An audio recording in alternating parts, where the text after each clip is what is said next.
d'identifier toute personne, saisir tous objets et perquisitionner tout lieu.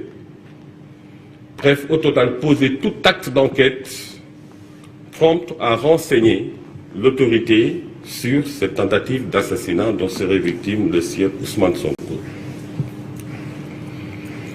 Et c'est ainsi que, sans tarder, ils ont exploité une vidéo qui a été partagée sur les réseaux sociaux, en fait sur les supports de médias en ligne, et vidéo sur laquelle il a été aperçu une personne qui porterait un capuchon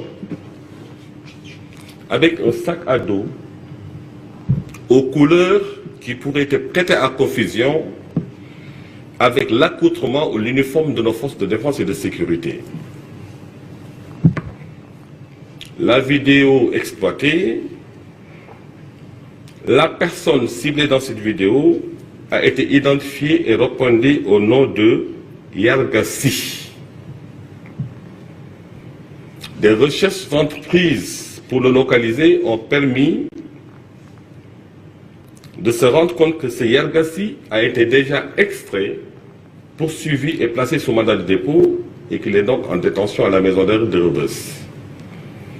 Et c'est sur ce sang désemparé, les enquêteurs de la structure urbaine ont procédé à son extraction et à son audition. Il est résulté, sous le respect de la présomption d'innocence toujours, les droits de la défense sont sacrés chez nous, et sous le respect du secret de l'instruction, vous comprendrez que je ne peux pas donner tous les détails de l'enquête, au risque de paraître comme un procureur général qui délivre un réquisitoire à charge. Donc l'enquête a permis d'identifier la personne en cause qui répondait au nom de Yargassi et qui serait domicilié à Mbour et qui serait un employé d'une société qui s'active dans la sécurité et dans la sûreté aéroportuaire. Et de son audition, il est ressorti que le jour des manifestations, il a quitté le département de Mbour pour venir à Dakar pour des raisons professionnelles. C'est après ça qu'il a suivi les manifestations, d'où, d'après ses propres déclarations, son leader serait donc pris à partie par les forces de l'ordre. Et il s'est proposé de venir participer à la manifestation. Il les a rejoints, ce sont ses déclarations toujours, au rond-point Stel-Mermoz, et s'est fondu dans la garde rapprochée du sieur Ousmane Sonko, donc l'ayant à portée de main.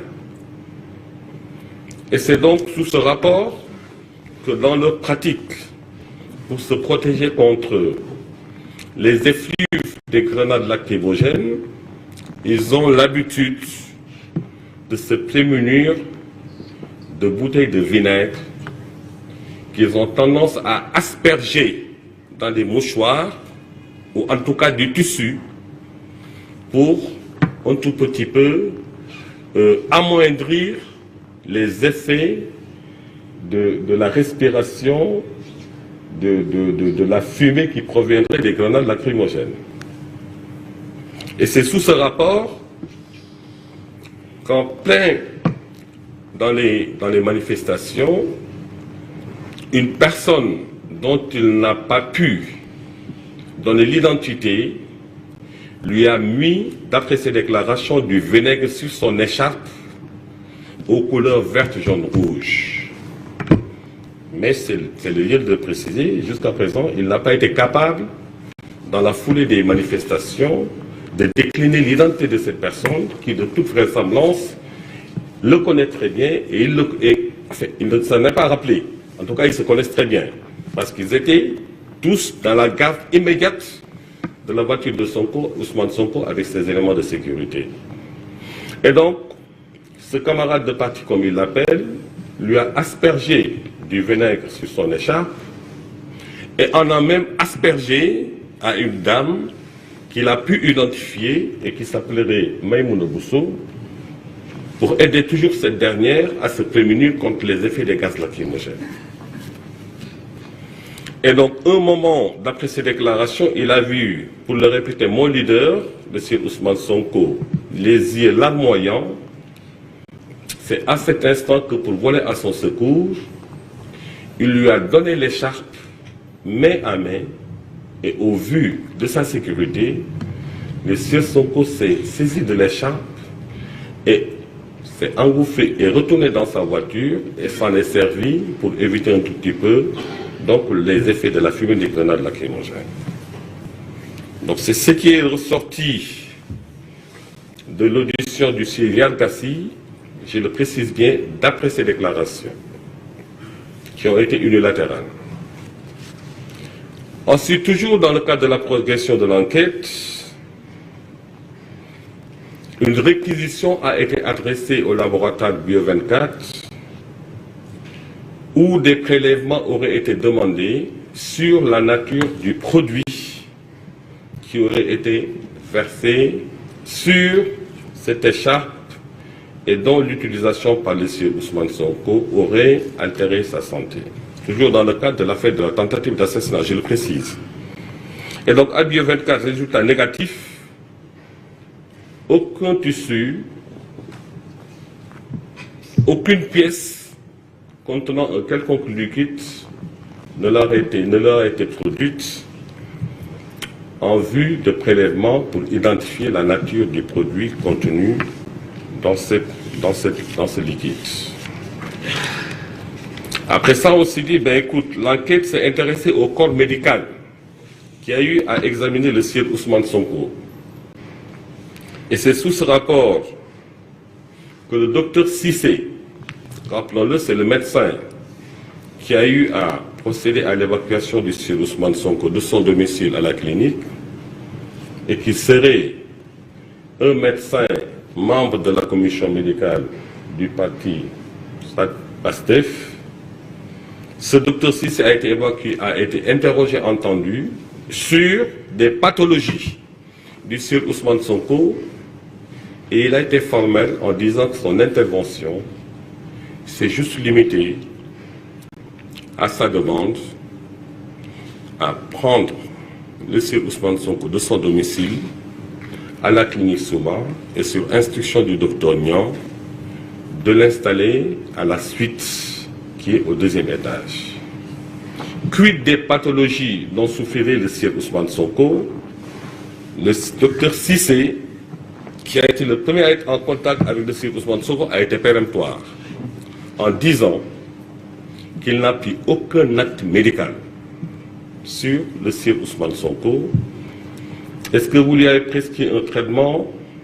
Je n'ai pris aucun acte médical, ni en termes de consultation, ni en termes d'analyse, encore moins en termes de traitement. Et donc, c'est toujours dans ce cadre que le docteur Diallo, toujours membre de Souma Assistance, a été entendu, et lui aussi, négatif. Il a laissé entendre qu'il n'a posé aucun acte médical sur la personne de Ousmane Sonko. Quid de son évacuation? Il a été effectivement évacué à la clinique Souma à la suite qui est au deuxième étage. Mais aucun acte médical en termes de prescription ou de traitement n'a été prodigué à Ousmane Sonko.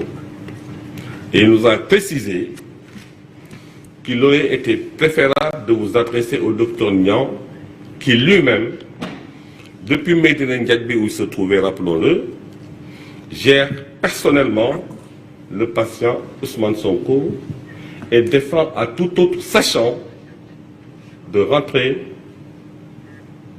dans la suite où le sieur Ousmane Sonko a été hospitalisé.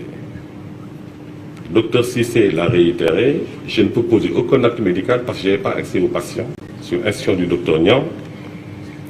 Docteur aussi Diallo l'a précisé, je ne peux poser aucun acte médical parce que je n'avais pas accès à la clinique où était hospitalisé le sieur Ousmane Sonko, sur instruction du docteur Niang. Et sur ce coup, l'enquête s'est orientée vers docteur Aminata Françoise Bangola, qui était de permanence le jour de l'arrivée de Ousmane Sonko à la clinique. Même réponse. Déjà, docteur Bangola n'est pas habilité à exercer parce qu'elle n'est pas inscrite à l'ordre des médecins, quoiqu'elle a soutenu sa thèse. Alors, et quoiqu'elle a soutenu sa thèse, et interrogée sur son inscription sur le tableau de l'ordre des médecins, elle a précisé qu'elle n'était pas inscrite à l'ordre sur le tableau de l'ordre des médecins.